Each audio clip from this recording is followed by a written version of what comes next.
శ్రీమాత్రే నమ. జయ గురు దత్తాత్రేయ నమ. ఈ వీడియోలో మనం కర్కాటక రాశి వారికి జూన్ 7వ తారీఖు నుంచి 13వ తారీఖు మధ్యలో జరగబోయే వార ఫలాలు పరిశీలించినప్పుడు మరి కర్కాటక రాశి వారికి రాశి అందే గురు సంచారం వల్ల వారి యొక్క ఆలోచన విధానంలోను దైనందిన జీవితంలోనూ అలవాట్లు ఆలోచనలో ఒక కొత్త మార్పు రావడం జరుగుతుంది. ఇది విద్యార్థులకి చాలా ఉపయోగపడే కాలం.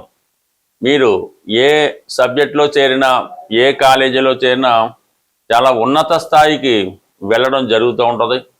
అలాగే చాలా ఆరోగ్యవంతంగా సంస్కారవంతంగా సాంప్రదాయంగా కనబడడం జరుగుతూ ఉంటుంది. ఇక ప్రధానంగా ఈ వారంలోనే ఈ జూన్ 8వ తారీఖున శుక్రుడు కూడా కర్కాటక రాశిలో ప్రవేశించి గురువుతో పాటుగా జూలై 4వ తారీఖు వరకు సంచరించడం జరుగుతుంది. అంటే ఇంచుమించుగా సుమారుగా ఒక 28 రోజుల పాటు ఈ కర్కాటక రాశి వారి జీవితంలో అదృష్టం మారబోతుంది. ప్రధానంగా ఎవరైతే సినిమా టీవీ మీడియా రంగంలో ఉన్నారో లేదంటే ఏదైనా సాంప్రదాయ వృత్తుల్లో కళారంగంలో ఉన్నారో వారికి మంచి గుర్తింపు అవకాశాలు రావడం జరుగుతుంది. అనూహ్యంగా మీలో టాలెంట్ పెరుగుతూ ఉంటుంది. ఇక ప్రధానంగా లాభాధిపతిగా ఉన్నటువంటి శుక్రుడు రాశిలో ప్రవేశించడం వల్ల మీకు మీ పెద్దవారి ద్వారా కానీ మీకు ఉన్నటువంటి గౌరవప్రదమైన హోదాలో ఉన్నటువంటి స్త్రీలు మీకు సహకరించడం జరుగుతూ ఉంటుంది. అలాగే మీ కుటుంబ స్త్రీలు మీకు చాలా వరకు సహకరించడం జరుగుతూ ఉంటుంది. అలాగే వివాహ ప్రయత్నాలు చేస్తున్న వారికి మీ మనసులో ఏదైతే కోరుకున్నారో అటువంటి వధువు మీకు లభించే అవకాశం ఉంటుంది. ఇక చతుర్థాధిపతిగా రాశిలో ప్రవేశించడం వల్ల అటు వాహన లాభం కానీ అటు స్త్రీ లాభం కానీ ఒక స్థిరాస్తి సంబంధించిన విషయాల్లో ఉన్నటువంటి ఏదో ఒక అదృష్టం మీకు కలిసి రావడం జరుగుతూ ఉంటుంది. ఇక దాని తర్వాత ప్రధానంగా ఏంటంటే కుజుడు దశమ స్థానంలో మరి యోగకారకుడుగా సంచరించడం, కుజుడు అక్కడ దిగ్బలుడై ఉండడం ఈ రాశి వారికి ఉద్యోగపరంగా వారు చాలా స్ట్రిక్ట్గా వ్యవహరిస్తారు. ఉద్యోగపరంగా అభివృద్ధి ఏర్పడుతుంది. వృత్తిపరంగా మీరు ఎదుర్కొంటున్నటువంటి చికాకులు చాలా వరకు పరిష్కారం అవడం జరుగుతూ ఉంటుంది. ఇక ఈ రాశి వారికి దశమ స్థానంలో ఏర్పడినటువంటి రుచిక మహాపురుష యోగం, రాశి అందే ఏర్పడినటువంటి హంస మహాపురుష యోగం, ఈ రెండు కూడా జాతకుడిని అభివృద్ధి పదం వైపు నడిపించే అవకాశం ఉంది. అంటే సర్వసాధారణంగా ఏదైనా ఒక గ్రహం ఒక ప్రత్యేకమైన స్టేటస్లో ఉన్నప్పుడు ఆ గ్రహం ఇచ్చే ఫలితాలు చాలా విపరీతంగా ఉండడం జరుగుతుంటుంది. సో అందువల్ల ఈ రాశి వారికి ఇంచుమించుగా ఈ వారం అంతా అటు వృత్తి సంబంధించిన విషయాలు వ్యక్తిగత విషయాల్లో చాలా అభివృద్ధికరంగా రావడం జరుగుతూ ఉంది. ఇక శుక్రుడుతో పాటుగా బుధుడు వ్యయస్థాన సంచారం, అంటే తృతీయాధిపతిగా బుధుడు వ్యయస్థాన సంచారం వల్ల మిత్రుల కొరకు ఎంటర్టైన్మెంట్ వరకు ప్రయాణాల కొరకు ఎక్కువగా ధనాన్ని ఖర్చు పెట్టడం జరుగుతూ ఉంటుంది. ఏదో ఒక సహకారం మీకు మిత్రుల నుండి లభించడం జరుగుతూ ఉంటుంది. విద్యార్థులకి స్కాలర్షిప్ లాంటివి కూడా ఈ సమయంలో రావడం జరుగుతూ ఉంటుంది. సో ఏదైనా గతంలో కన్నా అంటే గతంలో ఈ రాశి వారికి అష్టమ రాహు ప్రభావం వల్ల ఏంటంటే మీరు అనుకున్న పనులు సకాలంలో నెరవేర్చలేకపోవడం, మీరు మంచికి వెళ్తే అది చెడు ఎదురవడం, అవతల వాళ్ళు మిమ్మల్ని అపార్థం చేసుకోవడం, ఇటువంటి విషయాలు కొంత ఇబ్బంది ఈ అష్టమ రాహు వల్ల ఈ రాశి వారికి జరుగుతున్నాయి. ఇంచుమించుగా ఇంకా రాహు కూడా మీకు డిసెంబర్ 5 వరకు అదే స్థానంలో ఉన్నప్పటికీ కూడా ప్రస్తుతం రాశిలో ప్రవేశించినటువంటి గురుగ్రహ ప్రభావాలను మీరు దాన్ని ఓవర్కమ్ చేయగలుగుతారు. మీరు ఏదైతే ఇతరులకు ప్రామిస్ చేస్తారో అది కంప్లీట్గా నెరవేరుస్తారు. ఏదైనా ఇతరుల యొక్క విమర్శల్ని చాలా తీవ్రంగా తిప్పికొట్టడం జరుగుతుంది. ప్రధానంగా మీరు గతంలో ఏ విషయానికైనా ఇతరుల మీద ఆధారపడుతూ వారి సలహా ప్రకారం నడుచుకోవడం జరుగుతూ ఉన్నది. ఇప్పుడు అలా కాకుండా మీ నిర్ణయాలు మీ ఆలోచనల్ని ఇతరులు అమలు చేస్తూ ఉంటారు. అలాగే మీ సొంత నిర్ణయంతో మీరు వెళ్ళడం జరుగుతూ ఉంటుంది. ఎప్పటికైనా కర్కాటక రాశి వారు తీసుకున్న నిర్ణయమే కరెక్ట్ తప్ప ఇతరుల సలహాల మీదో ఇతరుల యొక్క నిర్ణయాల మీద ఆధారపడినప్పుడు ఖచ్చితంగా మీ జీవితంలో ఫెయిల్యూర్ వస్తుంది. జీవితంలో పెద్దగా ఎదగలేకపోతారు. అటువంటి మీరు ఈ సమయంలో స్వతంత్ర నిర్ణయాలతో స్వతంత్రంగా గుర్తింపు పొందే అవకాశం ఉన్నది. సో ఏదైనప్పటికీ కూడా ఈ కర్కాటక రాశి వారి యొక్క టైము మారింది. ఇంచుమించుగా ఒక అక్టోబర్ 31 వరకు కూడా చాలా వరకు మీరు గతంలో చేయని అన్ని పొరపాట్లని సరిదిద్దుకుంటారు. అన్ని బాధ్యతల నుంచి జీవితంలో బయటపడి ఒక కొత్త వ్యక్తిగా మీరు త్వరలో మారడం జరుగుతుంది. అయితే ఎంత చేసినప్పటికీ కూడా ఈ కుటుంబ స్థానంలో ఉన్నటువంటి కేతు ప్రభావం వల్ల కుటుంబ సభ్యుల నుంచి అసంతృప్తి వస్తుంది.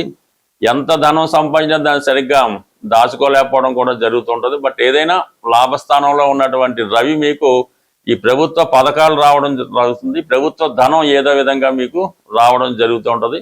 అలాగే అధికారంలో ఉన్నటువంటి మిత్రులు మీకు సహకరించే అవకాశం ఉంటుంది. సాధారణంగా ఈ గోచారంలో గ్రహాలు సంచరించినప్పుడు వారి యొక్క స్వక్షేత్రంలో కానీ లేదంటే ఉచ్చక్షేత్రంలో కానీ లేదంటే కొన్ని ప్రత్యేకమైనటువంటి స్టేటస్లు ఉంటాయి. ఉదాహరణకి దశమ స్థానంలోకి రవి కుజులు వచ్చినప్పుడు దిగ్బలం పొందుతూ ఉంటారు. సో ఈ విధంగా ప్రస్తుతం ఈ వారంలో కుజుడు స్వక్షేత్రగతుడై ఉండడం, బుధుడు స్వక్షేత్రంలో ఉండడం, అలాగే గురువు ఉచ్చస్థితిలో ఉండడం, ఈ ప్రధాన గ్రహాలు అంటే ఈ బుధుడు స్వక్షేత్రంలో ఉండడం వల్ల వ్యాపార పరంగా వ్యాపార వర్గంలో ఉన్న వాళ్ళకి విద్యార్థులకి చాలా అనుకూలత ఇంప్రూవ్మెంట్ రావడం జరుగుతుంటుంది. ఇక కుజుడి యొక్క బలం వల్ల సాధారణంగా కుజుడు జాతకంలో బలం ఉండడం వల్ల అది వ్యాపారం, స్థిరాస్తి వ్యాపారం కానీ ఉద్యోగపరంగా ధైర్యంతో కూడుకున్నటువంటి వృత్తులు, ఈ యూనిఫారం వేసుకొని బాధ్యతాయుతంగా మెలిగేవారు, అలాగే డాక్టర్లు, ఇటువంటి వృత్తుల్లో ఉన్న వాళ్ళకి ఈ కుజుడు అనుకూలించడం జరుగుతూ ఉంది. గురుబలం ఉంటే ఇంకా గురువు ధనకారకుడు కాబట్టి విశేషంగా ధనం ఎక్కువగా రొటేషన్ పెరుగుతూ ఉంటుంది. అలాగే ఈ భక్తులు, పుణ్య కార్యక్రమాలు, దేవాలయాలు, దేవస్థానాలు విపరీతమైన రద్దీతో ఉండడం జరుగుతూ ఉంటుంది. ఖరీదైనటువంటి వస్తువుల యొక్క వాల్యూ పెరుగుతూ ఉంటుంది. అంటే గోల్డ్, సిల్వరు మొదలగు మెటల్స్ యొక్క వాల్యూ పెరుగుతూ ఉంటుంది. ఈ దేవతా విగ్రహాలకి వాల్యూ పెరుగుతూ ఉంటుంది. విద్యా సంస్థలు చాలా గొప్పగా రాణించడం జరుగుతూ ఉంటుంది. సో ఈ విధంగా ఈ 3 గ్రహాలు రాబోయే రోజుల్లో మంచి మనీ రొటేషన్ అయి ఆటోమేటిక్గా కొంత ప్రతి వాళ్ళు కూడా ఏదో ఒక వృత్తి లాంటిది ఏర్పడడం జరుగుతుంది. ఈ సమయంలో ఏదైనా పరిహారం అంటే ఎవరైతే భూమికి సంబంధించిన విషయాల్లో ఉంటారో వాళ్ళు హనుమాన్ పూజించుకోవడం, హనుమాన్ చాలీసా పారాయణ చేయడం, అలాగే మంగళవారం రోజు ఆంజనేయ స్వామి వారికి ఏదైనా తమలపాకులతో కానీ సింధూరంతో కానీ పూజించడం వల్ల వ్యక్తిగతంగా జీవితంలో పైకి రావాలనుకున్న వాళ్ళు రాణించడం జరుగుతూ ఉంటుంది. ఇంకా వ్యాపార పరంగా అభివృద్ధి చెందామనుకున్న వాళ్ళకి బుధుడు, సో ఈ బుధుడు మరి ఆకుపచ్చ రంగుకు ప్రాధాన్యత ఇస్తుంటాడు కాబట్టి ఈ బుధవారం రోజు వెంకటేశ్వర స్వామి టెంపుల్లో కానీ విఘ్నేశ్వర టెంపుల్లో కానీ వెంకటేశ్వర స్వామికి అయితే తులసి దళాలతో అర్చించి విష్ణు సహస్రనామ పారాయణం చదవడం వల్ల అది కళ్యాణం కాని వారికి, వివాహం కాని వారికి జరుగుతూ ఉంటుంది. ఇంకా విద్యా విషయాల్లో, వ్యాపార విషయాల్లో గణపతికి బుధవారం రోజు గరికతో అర్చన చేసి అటుకులు నైవేద్యంగా పెట్టడం వల్ల విద్యార్థులు విపరీతంగా రాణించగలుగుతారు. వ్యాపార పరంగా కూడా బాగుంటుంది అన్నమాట. అలాగే గురుగ్రహం ఇప్పుడు బలంగా ఉన్నాడు కాబట్టి గురు అనుగ్రహం పొందాలంటే కంప్లీట్గా మీకు ఎవరైతే విద్య నేర్పుతారో ఆ గురువుని కానీ తల్లిదండ్రులను కానీ అది పూజించవచ్చు, వాళ్ళని గౌరవించవచ్చు, వాళ్ళని సత్కరించవచ్చు.